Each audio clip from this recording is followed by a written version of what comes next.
చెట్టు పైన ఉన్న చామంతి పువ్వులండి. చూడండి ఇప్పుడు ఈ సీజన్లో అయితే బాగా పూస్తూ ఉంటాయండి.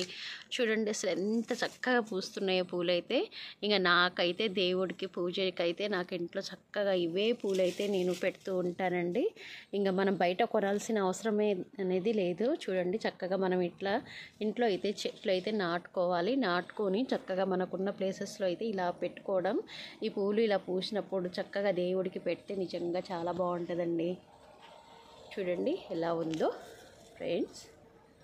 చూడండి ఫ్రెండ్స్, ఇది ముద్ద మందారం నిజంగా చాలా బాగుంది. పింక్ కలర్లో ఉన్నది. ఎంత చక్కగా అయితే పూసేసిందో చూడండి ఫ్రెండ్స్. నిజంగా చాలా బాగుంది పువ్వు అయితే. ఈ సీజన్లో ఈ పూలు కూడా పూస్తూ ఉంటుంది. ఇంకా నాకైతే చాలా ఇష్టం అండి.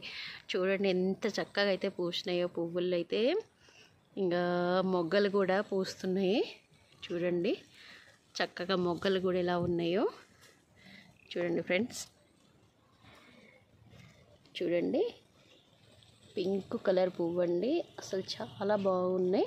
ఇంకా మనం దేవుడికి ఈ విధంగా పెడితే చాలా మంచి రిజల్ట్ అనేది ఉంటూ ఉంటుంది.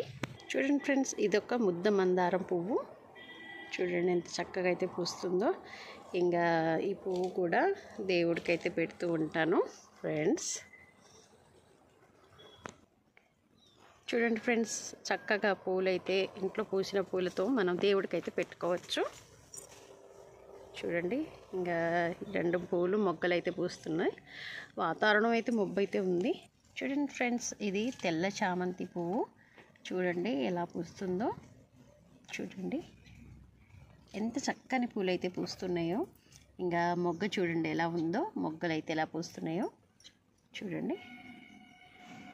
ఇంకా ఇంట్లో ఇలా మనం పూల చెట్లు కనుక పెట్టుకుంటే ఈ సీజన్లో పూసే పువ్వులు అయితే ఇవేనండి. ఇంకా చాలా చక్కగా అయితే పూలు పూస్తూ ఉంటుంది కదా.